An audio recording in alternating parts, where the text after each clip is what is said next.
మన ప్రభు అయిన యేసుక్రీస్తు నామములో దేవుని సన్నిధికి కూడా వచ్చిన మీ అందరికీ నా వందనాలు చెల్లిస్తూ ఉన్నాను. ప్రియులరా, దేవుడు మనను 2 నెలలు కాపాడి 3వ నెలలోనికి ప్రభు మనల్ని తీసుకుని వచ్చారు. ఈ మార్చి నెల ఈ మొదటి వారము నుండి దేవుడు మనకి తోడుగా ఉండి కాపాడులాగున దైవ సన్నిధిలో ప్రార్థన చేసుకుందాం. తలలో ఉంచండి. ప్రేమ కలిగిన మా తండ్రి, దయగలిగిన మా యేసయ్య, మీ కొందనాలు. అల్పుడును నీ పాద ధూళిని మీ బిడల మీద మేమందరం కూడా కలిసి ప్రార్థిస్తుండగా మీరు మాతో ఉండండి. వాక్యములో నుండి మాతో మాట్లాడి మమ్మల్ని బలపరచుమని యేసయ్య నామమున ఈ మనములు అడిగి పొందుకుంటున్నాం తండ్రి, ఆమేన్. ప్రియులారా, పరిశుద్ధ లేఖనములోనికి వెళ్ళి దేవుని వాక్యాన్ని మనము ఈరోజు ధ్యానం చేద్దామండి. ఈరోజు నేను మీతో మాట్లాడే ధ్యానాంశము ప్రార్థించండి అనే అంశములో నుండి మీతో మాట్లాడాలని ఆశపడుతున్నాను. ఎందుకు ప్రార్థించాలి? మార్కు సువార్త 14వ అధ్యాయము 38వ వచనం చదువుతాను. మీరు శోధనలో ప్రవేశింపుకున్నట్లు మెలకుగా ఉండి ప్రార్థన చేయుడి.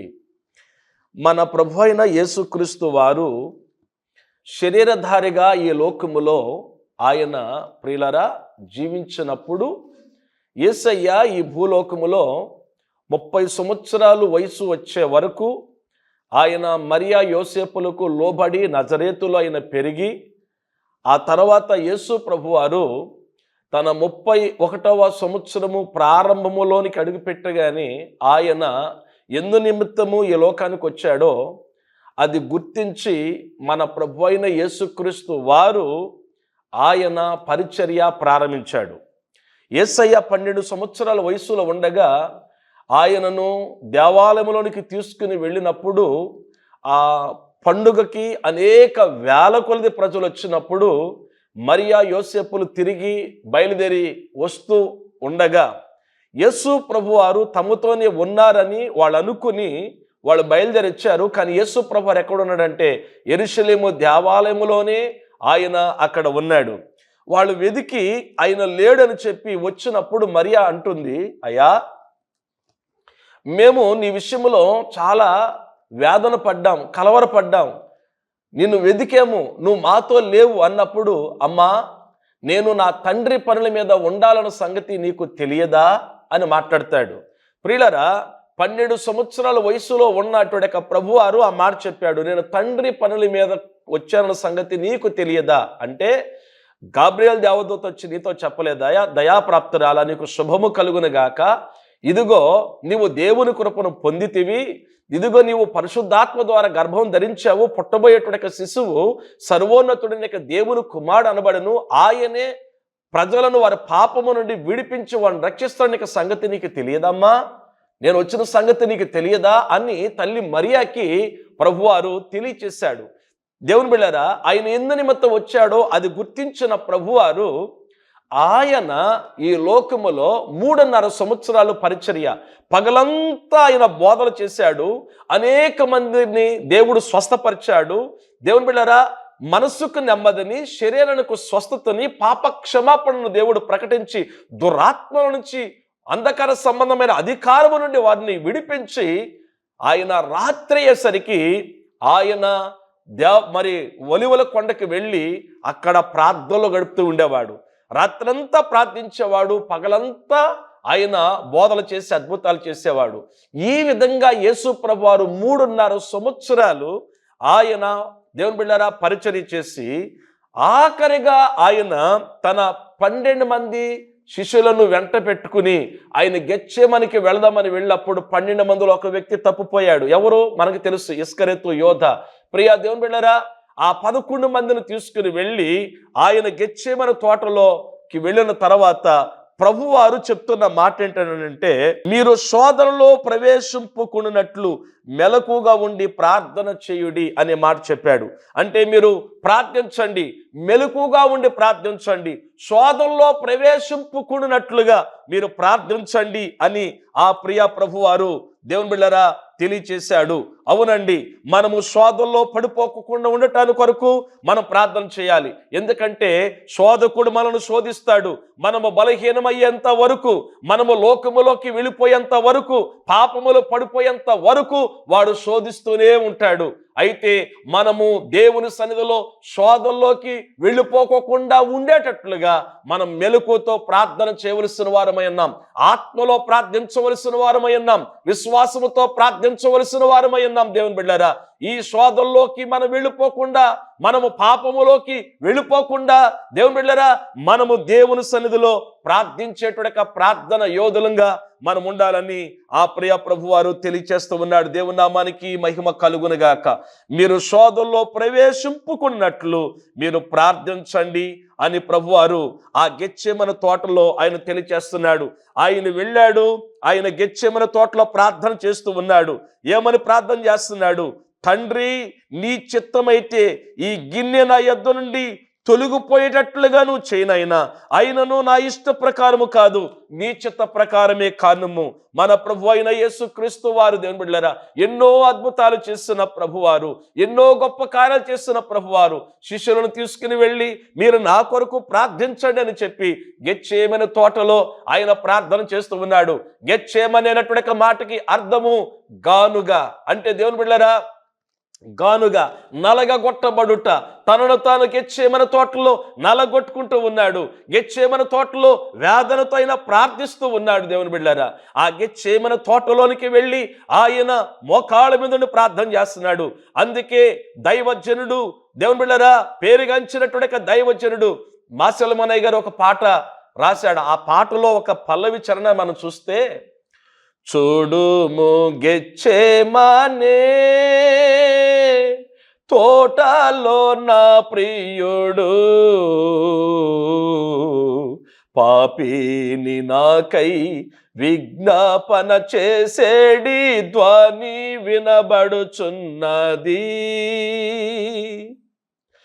దేహమంతయు నలిగి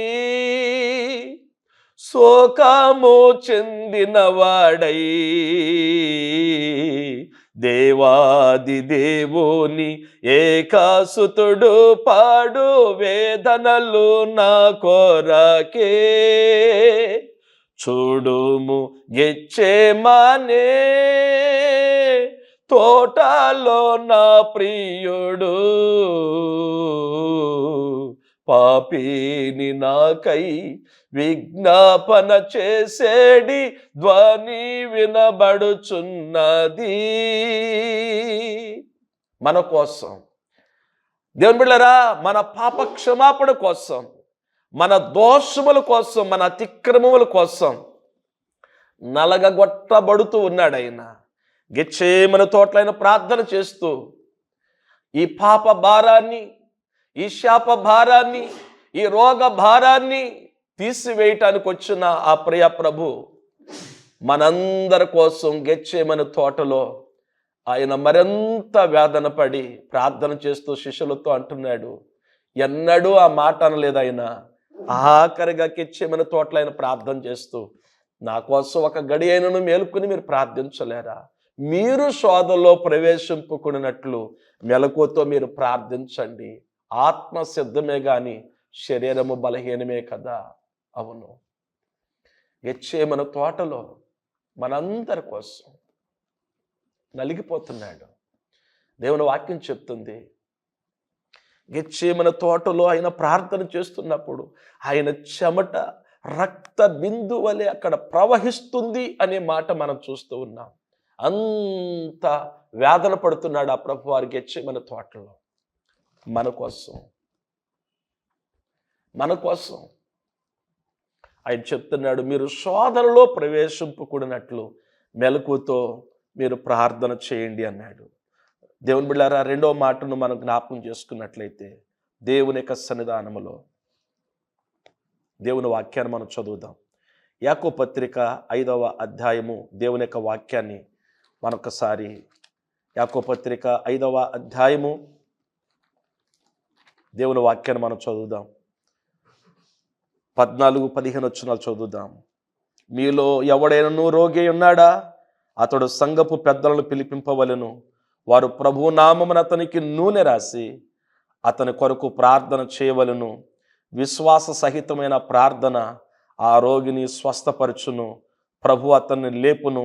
అతడు పాపములు చేసిన వాడైతే పాపక్షమాపణ నొందును. రెండవ మాట ఈ భాగములో మనం చూస్తూ ఉన్నప్పుడు దేవుని బిడ్డలారా, స్వస్థత కొరకు మనము దైవ సన్నిధానములో మనము ప్రార్థన చేయవలసిన వారమై ఉన్నాము అనే విషయాన్ని ఈ భాగములో మనం చూస్తూ ఉన్నాం. దేవుని నామానికి మహిమ కలుగును గాక. మీలో ఎవడైనను రోగి ఉన్నాడా, సంఘపు పెద్దలను పిలిపింపవలెను, వారు ప్రభునామమున అతనికి నూనె రాసి అతని కొరకు ప్రార్థన చేయవలెను. చూచారా దేవుని బిడ్డలారా, ఎవరైనా ఒకవేళ సంఘములో అనారోగ్యముతో బాధపడుతూ ఉంటే, ఎవరైనా ఒకవేళ బాధలో ఉంటే, దేవుని వాక్యం చెప్తుంది సంఘపు పెద్దలను పిలిపించి అనే మాటకి అర్థం ఏంటో తెలుసా? సంఘపు పెద్దలంటే దాని అర్థం మీకు చెప్తానండి. దైవజనులే సంఘ పెద్దలు. ఈ మాట నేను మీకు వివరిస్తాను చూడండి. 1 పేతురు పత్రికలోనికి మనం వెళ్ళినప్పుడు 5వ అధ్యాయము 1వ వచనములో ఈ మాట ఉంది. తోటి పెద్దను, క్రీస్తు శ్రమలను గూర్చిన సాక్షిని, బయలుపరచబడబోవు మహిమలో పాలుపడిన నేను మీలో పెద్దలను హెచ్చరించుచున్నాను అంటాడు. ఎవరు? పేతురు గారు అంటున్నాడు. పెద్దనైనా నేను అంటాడు. దేవుని బిడ్డారా, సంఘపు పెద్దలను అంటే దైవజనులను పిలిపించి మీరు ప్రార్థన చేసుకోండి అనే మాట మనం చూస్తున్నాం. నేను అప్పుడప్పుడు టచ్ చేస్తాను వాక్యం చెప్పేటప్పుడు. ఎవరు పడితే వాళ్ళు ఎలా పడితే అలా మాట్లాడకూడదండి. ఒకసారి నేను ఈ అవునగడ్డ ఏరియాలో నేను పరిచయం చేస్తున్న టైంలో ఒక వ్యక్తికి దయ్యం పడితే నన్ను పిలిచారు ప్రార్థన చేయడానికి రమ్మని. సరే, నేను వెళ్ళేటప్పుడు నాతో కూడా మరొక వ్యక్తిని సహకారిగా ప్రార్థన చేయడానికి ఒక విశ్వాసిని పిలిచాను రమ్మని. పిలిచి, అయ్యా పలానా వ్యక్తికి దయ్యం పట్టిందని చెప్తున్నారు, మనం వెళ్ళి అక్కడికి వెళ్ళి ప్రార్థన చేసి వద్దాము. ఈ లోపల నేను కొంచెం సేపు ప్రార్థనలో ఉంటానని చెప్పాను. మందిరములో నేను ప్రార్థన చేస్తున్నాను చిద్దపాటు కొరకు. ప్రభువా, నేను అక్కడికి వెళ్ళబోతున్నాను, నాతో పాటుగా మరొక సహోదరుని తీసుకుని వెళ్ళబోతున్నాను, మీరు మాతో ఉండండి. ప్రభువు ఏమన్నాడండి? మీరు నా నామమున వేటినైతే బంధిస్తారో అవి పరలోకమందు బంధించబడతాయని చెప్పాడు. అందుకు నేనేం చేశానంటే ప్రార్థనలో ఉన్నాను. ఈ లోపల ఆయన వస్తాడని చెప్పి చూస్తున్నాను. ఎంతసేపు చూసినా రావట్లా. ప్రార్థన ముగించుకుని చర్చికి వెనక భాగమే ఉండేవాళ్ళు, వకీలే మధ్యలో అడ్డు. వెళ్ళాను, ఇంటికి వెళ్ళాను. తన భార్య ఉంది. అమ్మా, ఏడి నెహిమీ గారు ఏడి అని అడిగాను. అయ్యా వచ్చాడు కదా అయినా అని చెప్పేశాను. నంది, లేదమ్మా నేను మందిరంలో ప్రార్థన చేస్తున్నాను, నా దగ్గరికి రాలేదు ఇప్పుడు అని చెప్పేసి అన్నప్పుడు నేను వెళ్ళానండి అక్కడికి. ఈయన చేసిన పొరపాటు చూడండి. ఆ దయ్యం పట్టినటువంటి వ్యక్తి దగ్గరికి ఈయన వెళ్ళిపోయి చెయ్యేసి ప్రార్థన చేశాడండి. ఈయన చెయ్యి రావట్ల, చెయ్య పడిపోయిందండి. వెళ్ళాను, చెయ్యి అలా పట్టుకుని ఏడుస్తున్నాడు. ఏంటయ్యా అని అడిగాను. అయ్యా, నేను మీ దగ్గరకు రాకోకుండా, నేను చెప్పుకోకుండా ఇక్కడికి వచ్చేసాను, మీరేమో నాకు ఫోన్ చేశారు చర్చి కాడికి రమ్మని. అయితే నేను ఎక్కడికి రాకోకుండా నేను ఇక్కడికి వచ్చేసి ఆమె మీద చేపెట్టి ప్రార్థన చేశాను, ఇప్పుడు నాకు చేరావట్లేదని చెప్పేసి అన్నాడండి. అప్పుడు వెంటనే నేను ఆయన కొరకు ప్రార్థన చేయటం ప్రారంభించాను. ఈయన చేయి బాగుపడిందండి. అప్పుడు దేవుని సన్నిధిలో అక్కడ ప్రార్థన చేస్తూ ఉండగా దేవుడు ఆశ్చర్య కార్యం చేశాడండి. ఆ ఒక వ్యక్తిలో ఉన్నటువంటి ఆ దురాత్మ నుండి దేవుడు విడుదల కలిగించాడు. ఎందుకు ఈ మాట చెప్తున్నానంటే, తొందరపాటు నిర్ణయాలు ఎప్పుడు కూడా విశ్వాసం చేయకూడదండి. ప్రార్థన చేయొచ్చు, తప్పులేదు. కానీ దేవుని బిడ్డలారా, ఇక్కడ దేవుని వాక్యం చెప్తుంది, మీలో ఎవరైనాను రోగి అయి ఉన్నాడా, సంఘపు పెద్దలను పిలిపించి ప్రార్థన చేయవలను, ప్రభువు నామమున అతనికి నూనె రాసి అనే మాట చూస్తాం. ఈ మధ్య కాలంలో దేవుని సేవకులు కొంతమంది అలా నూనె రాసి ప్రార్థన చేస్తే దానికి వ్యతిరేకంగా కూడా మాట్లాడేవాళ్ళు చాలామంది ఉన్నారండి. ఇక్కడ ఒక మాట నేను మీకు జ్ఞాపం చేస్తాను. పరిశుద్ధ లేఖనములో ప్రభు చేసినటువంటి పని కూడా మీకు ఒక్కసారి ఈ మాట మీకు జ్ఞాపం చేస్తాను. కొంచెం జాగ్రత్తగా ఈ మాట మనం విందామండి. ప్రియులారా, చాలామంది చాలా వ్యతిరేకమైన మాటలు మాట్లాడుతూ ఉంటున్నారు. మనము దేవుని వాక్యాన్ని చూసినట్లయితే పరిశుద్ధ లేఖనములో ఈ నూనె రాసి ప్రార్థన చేసినటువంటి విషయాన్ని మనము దైవ లేఖనములో మనం చూడొచ్చు. పరిశుద్ధ లేఖనములో మార్కు సువార్త 5వ అధ్యాయము నేను 13వ వచనం ఒకసారి చదువుతాను చూడండి.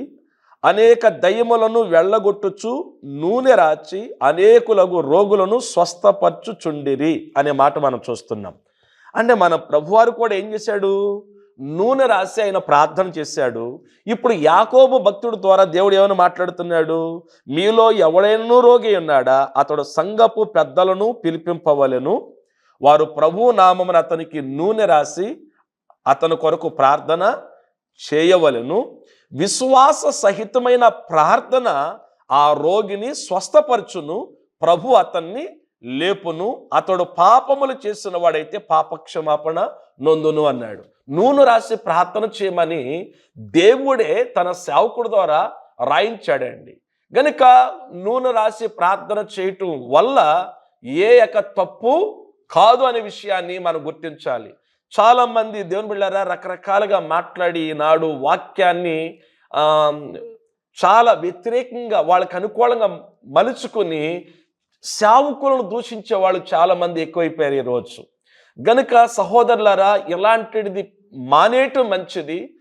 దేవుని కార్యాలు జరుగుతున్నప్పుడు వాటిని వ్యతిరేకంగా పనిచేయటం అనేది అంత మంచిది కాదు అన్నటువంటి విషయాన్ని నేను జ్ఞాపం చేస్తున్నాను. కనుక దేవుని బిడ్డలారా, ఇక్కడ ఇంకొక మాట మీకు జ్ఞాపం చేస్తున్నాను. సంఘాలలో ఆత్మతో నింపబడి అనుభవం కలిగినటువంటి ప్రార్థన శక్తి కలిగినటువంటి దేవుని బిడ్డలు కూడా ప్రార్థన చేయటం తప్పేం కాదు. విశ్వాసులు ప్రార్థన చేసిన దేవుడు కార్యాలు జరిగిస్తాడు. అయితే ఇక్కడ చెప్తున్నాడు యాకోబు భక్తుడు, మీలో ఎవరైనా రోగి ఉన్నాడా? సంఘపు పెద్దలను పిలిపింపవలను అన్నాడు. సంఘపు పెద్దలను పిలిపింపవలను, వారు ప్రభునామమున అతనికి నూనె రాచి అతని కొరకు ప్రార్థన చేయవలను. దైవజనులు ప్రార్థన చేస్తే మాత్రమే దేవుడు ప్రార్థన వింటాడు, విశ్వాసులు చేస్తే వినడని మాత్రం కాదండి. ఇక్కడ ఏ తల్లి ఏ తండ్రి విశ్వాసంతో ప్రార్థించిన దేవుడు ఖచ్చితంగా ప్రార్థన చేస్తాడు. ఒకరోజు ఒక తల్లిగారు చెప్పారు సంఘములో, మా సంఘములో నేను మీటింగ్లకు వెళ్ళాను. అయితే ఒక వ్యక్తికి బాగోకపోతే పాస్ గారు మీటింగ్కి వెళ్ళాడు కదా, మరి ఇంటి దగ్గర లేడు అని చెప్పి ఆమె పక్కనే విశ్వాసి పక్కనే ఒక వ్యక్తి బాగోకపోతే చాలా ఇబ్బంది పడుతుంటే ఆమె ప్రభునామమున నూనె రాసి ప్రార్థన చేసిందంట. దేవుడు ఆ ప్రార్థన విని అక్కడ స్వస్థత కార్యాన్ని దేవుడు జరిగించాడు. ప్రియులరా, దేవునికి అసాధ్యమైందంటూ ఏది లేదు. ఆయన చెప్తున్నాడు, ఏమంటున్నాడంటే మీరు స్వస్థత పొందినట్లు మీరు ప్రార్థన చెయ్యండి. విశ్వాస సహితమైన ప్రార్థన రోగిని స్వస్థపరచును, ప్రభు అతన్ని లేపును.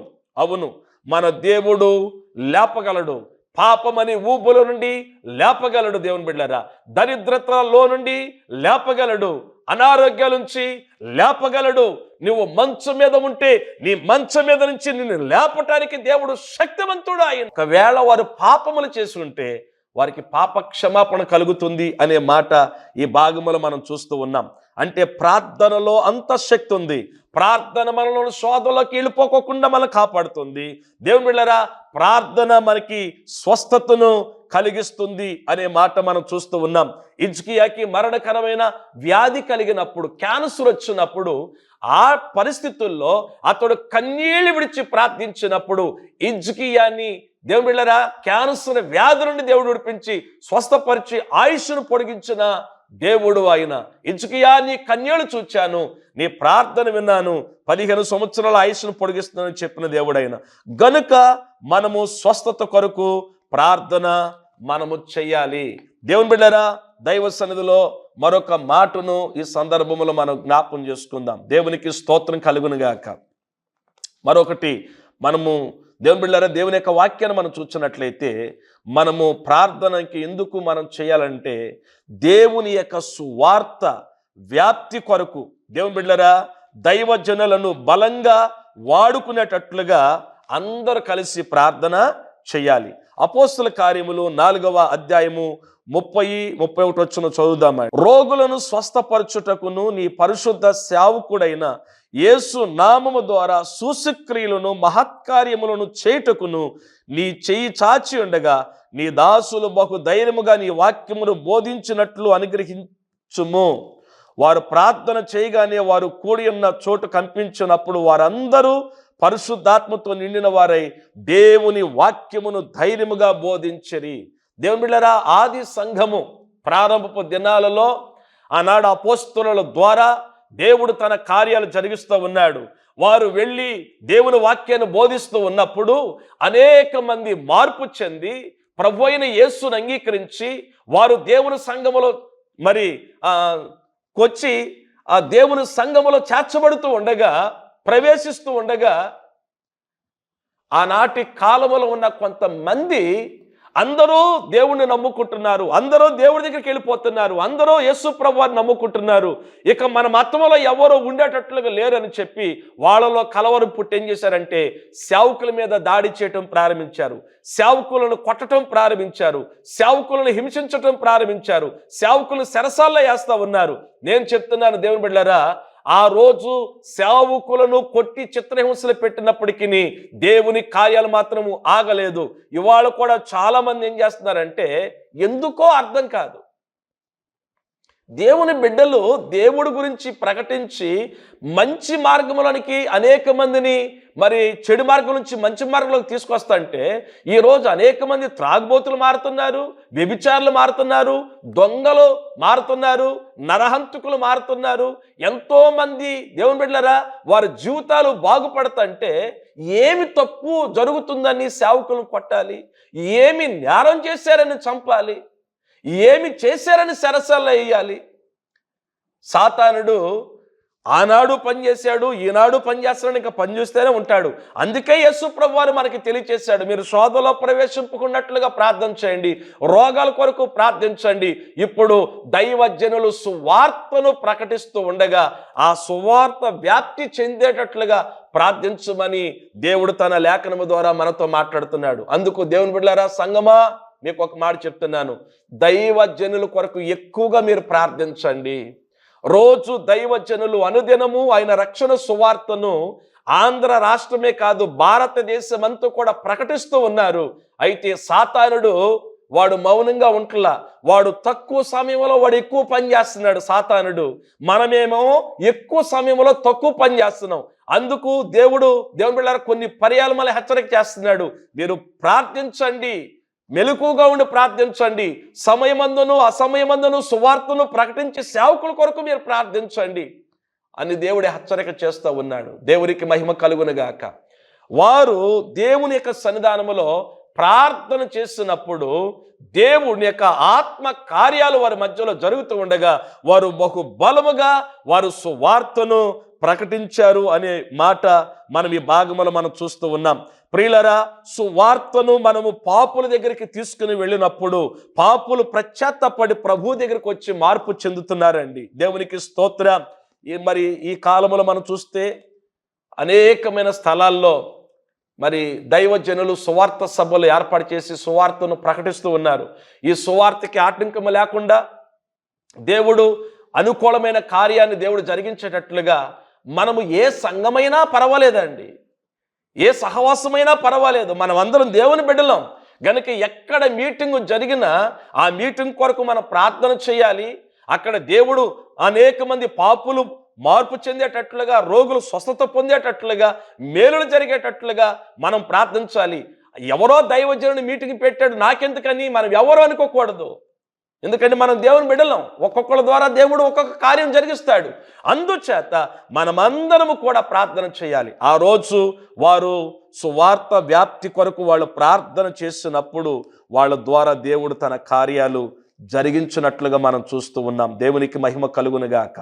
వాళ్ళు ఏం చేశారు, నీ పరిశుద్ధ సేవకుడైనా ఏమంటున్నాడు, రోగులను స్వస్థపరచుటకును నీ పరిశుద్ధ సేవకుడైన యేసు నామము ద్వారా సూచక్రియలను మహత్కార్యములను చేయుటకును నీ చేయి చాచి ఉండగా నీ దాసులు బహు ధైర్యముగా నీ వాక్యమును బోధించినట్లు అనుగ్రహింపుము అని వారు ప్రార్థన చేయగానే వారు కూడి ఉన్న చోట కంపించను అంటే ఒక భూకంపం కలిగిందంట. ఇప్పటికీ అనేక మంది భక్తులు చేస్తున్న ప్రార్థనల ద్వారా, దైవజనులేంటి విశ్వాసులేంటి చేస్తున్న ప్రార్థనల ద్వారా కార్యాలు జరుగుతున్నాయి. అందుకే మనము సువార్త వ్యాప్తి కొరకు మనము ప్రార్థన చేయవలసిన వారమై ఉన్నాం. దేవుని బిడ్డలారా, మరొక మాట మనం చూసే ముందు దేవుని యొక్క వాక్యాన్ని ఎఫెసీ పత్రిక మనము 6వ అధ్యాయము 18 వచ్చును ఒకసారి మనం చదువుదాం. 18 వచ్చును ఒకసారి మనం చదువుదాం. ఆత్మ వలన ప్రతి సమయమందును ప్రతి విధమైన ప్రార్థనలను విజ్ఞాపనలను చేయుచు ఆ విషయమై సమస్త పరిశుద్ధుల నిమిత్తము పూర్ణమైన పట్టుదలతో విజ్ఞాపనము చేయుచు మెలకుగా ఉండుడి. మరియు నేను దేని నిమిత్తమై రాయబారిన సంఖ్యలో ఉన్నానో ఆ సువార్త మర్మమును ధైర్యముగా తెలిచేటకు నేను నోరు తెరిచినప్పుడు దానిని గురించి నేను మాట్లాడవలసినట్టుగా ధైర్యంతో మాట్లాడుటకై వాక్శక్తి నాకు అనుగ్రహింపబడినట్లు నా నిమిత్తమును పూర్ణమైన పట్టుదలతో విజ్ఞాపనము చేయొచ్చు మెలకుగా ఉండండి. దైవజనిక పౌలు గారు చెప్తున్నాడు, నేను ఆయా ప్రాంతాలకి వెళ్తున్నాను, మిషనరీ ప్రయాణం చేస్తున్నాను. అపోస్తలుడైన పౌలు గారు దేవుని బిడ్డలారా 3 మిషనరీ యాత్రలు చేసి ఆసియా ఖండమంతా యూరప్ ఖండమంతా కూడా సువార్తను ప్రకటించి ఎంతో మందిని ప్రభు తట్టు తిప్పాడు. నా కొరకు మీరు ప్రార్థించండి అన్నాడు. దైవజనుల యొక్క ప్రయాణాల కొరకు ప్రార్థించండి. దైవజనులు ఆయా ప్రాంతాలకి సువార్త నిమిత్తముగా వెళ్తున్నారు. అర్ధరాత్రి వేళ తిరిగి వాళ్ళు బయలుదేరి మరలా వస్తున్నారు. వాళ్ళ మార్గాల్లో ప్రభు తోడుగా ఉండేటట్లుగా ప్రార్థించవలసిన బాధ్యత మనందరి మీద ఉంది అనేటువంటి విషయాన్ని దేవుని బిడ్డలారా మరొకసారి నేను మీకు జ్ఞాపం చేస్తూ ఉన్నాను. ఇంకా ఎందుకు మనం ప్రార్థన చేయాలి అంటే దేవుని యొక్క వాక్యములో మనము మొదటి తిమోతి పత్రిక 2వ అధ్యాయములో ఒక మాట మనం చదువుదామని సందర్భంలో 2వ అధ్యాయము దేవుని యొక్క వాక్యం చదువుదాము. 2వ అధ్యాయము దేవుని యొక్క వాక్యం చదువుదాం. 1 నుంచి దేవుని యొక్క వాక్యాన్ని నేను 2 వచనాలు దేవుని యొక్క వాక్యం చదువుతాను. అందరూ కూడా ఈ మాటలు వినండి. మరియు సంపూర్ణ భక్తియు మానిత్యము కలిగి నెమ్మదిగాను సుఖముగాను బ్రతుకు నిమిత్తము అన్నిటికంటే ముఖ్యముగా మనుషులందరి కొరకును రాజుల కొరకును అధికారుల కొరకును విజ్ఞాపనములను ప్రార్థనలను యాచనలను కృతజ్ఞత స్తుతులను చెల్లింపవలని హెచ్చరించుచున్నాను. అపోస్తలుడైన పౌలు భక్తుడు చెప్తున్నాడు తిమోతికి ఉత్తరం రాస్తూ, మనము సంపూర్ణ భక్తియు మానిత్యము కలిగి నెమ్మదిగా, అంటే ఈ లోకములో నెమ్మదిగా సుఖముగా బ్రతకాలంటే అన్నిటికంటే ముఖ్యంగా మనుషులందరి కొరకు రాజుల కొరకు అధికారుల కొరకు మనం ప్రార్థన చేయాలి అని హెచ్చరించాడు. ప్రియులారా, అధికారుల ద్వారా మేలు ఉంది, కీడు ఉంది. వాళ్ళు ఏదైనా చేయగలరు. అందుకు మనం ఏం చేయాలి? మనం ప్రార్థనలు చేయాలంట. ప్రార్థన చేయాలి. ప్రార్థన లేకోకుండా మనము దేవుని బిడ్డల విజయాలు చూడలేం. ప్రార్థన లేకుండా అద్భుతాలు చూడలేం. ప్రార్థన లేకుండా సువార్త వ్యాప్తి జరగదు అనేటువంటి విషయాన్ని మీకు జ్ఞాపం చేస్తున్నాను. అందుచేత మనమందరము కూడా దేవుని యొక్క సన్నిధానములో మనము ఏం చేయాలంట? ప్రార్థనలు చేయాలంట అండి. ఎలా ప్రార్థన, దేని కొరకు ప్రార్థన చేయాలని చెప్తున్నాడు ఇక్కడ? ఆయన చెప్తున్నాడు, దేశములో సుఖముగా జీవించినట్లు. ఈరోజు క్రైస్తవులకు సుఖం లేదండి. మరలా చెప్తున్నాను అమ్మా, దైవజనులు కానీ విశ్వాసులకు కానీ ఇక్కడ సుఖం లేదు. మనకి విశ్రాంతి సుఖం దొరికేది ఎక్కడంటే పరలోకంలోనే. ఇక్కడ లేదు మనకి. అందుకే ఒక మాట చెప్తున్నాను, తినేసి మనము మంచాల మీద పడుకొని ఏంటి ఏసీ రూములో ఉండి హ్యాపీగా ఉంది అనుకుంటానికి లేదు. బగబగ మండాలి. క్రైస్తవ యువతరమా, నడుము కట్టు, లెమ్మ, ప్రార్థించు. మనము ఈ లోకములో దేవుని బిడ్డలారా అందరూ సుఖంగా ఉండాలి అంటే మనం ప్రార్థించాలి. మనం నిద్రపోవటం కాదు, మనం ప్రార్థించాలి. మనమంట దేశములో మనము సుఖముగా జీవించినట్లు అధికారుల కొరకు మనం ఏం చేయాలంట? ప్రార్థనలు మనం చేయాలంట అండి. అధికారుల కొరకు మనము ప్రార్థించాలి. ఈ రాష్ట్ర నాయకుల కొరకు మనం ప్రార్థన చేయాలి. వాళ్ళకి మంచి మనసు దేవుడు ఇచ్చేటట్లుగా, వాళ్ళ ద్వారా దేవుడు మంచిగా పరిపాలన జరిగేటట్లుగా, అందరినీ వారు సమానముగా చూచేటట్లుగా, అందరినీ ప్రేమించేటట్లుగా నాయకులందరి కొరకు మనం ప్రార్థన చేయాలంట. నేను ప్రార్థన చేయనండి అంటానికి వీలేదు. మనము ప్రార్థన చేసినప్పుడు దేవుని బిడ్డలారా దేశము క్షేమముగా ఉంటుంది. అందుకే ఇర్మియా భక్తుడు అంటాడు, మనము ఏ పట్టణంలో ఉన్నామో ఆ పట్టణం యొక్క క్షేమము కోరి మనం ప్రార్థన చేస్తే దాని క్షేమమే మీ క్షేమము అని దేవుని యొక్క వాక్యంలో రాయబడింది. గనుక నువ్వు క్షేమముగా ఉండాలంటే, మంచిగా సువార్త జరగాలంటే మనం ప్రార్థించాలి. ప్రార్థన చేద్దాం. దేవుని బిడ్డలారా, ఈ టైములో మరి పరీక్షలు రాస్తున్నటువంటి బిడ్డల నిమిత్తం కూడా అందరూ ప్రార్థించండి. దేవుడు వారికి తగిన జ్ఞానాన్ని ఇచ్చి దేవుడు వారికి మంచి మార్కులు వచ్చేటట్లుగా అందరూ కూడా ప్రార్థించండి. తలల వంచని ప్రార్థన చేసుకుందాం. ప్రేమ కలిగిన తండ్రి, దయగలిగిన మా దేవుడా, మీకు వందనాలు. ఈ దినమందు ఇంతవరకు మీరు మాకు తోడుగా ఉండి మాతో మాట్లాడిన ప్రతి మాటను బట్టి మీకు వందనాలు. మా రాష్ట్రాన్ని, మా దేశాన్ని మీరు కాపాడండి నాయనా. మేలు చేయండి, రోగులను స్వస్థపరచండి నాయనా. నీకు వందనాలు. పాపులను మీరు రక్షించండి నాయనా. ఇదిగో నాయనా, పరీక్షల కొరకు నాయనా సిద్ధపడుతున్నటువంటి బిడ్డలు మీరు జ్ఞాపం చేసుకోండి.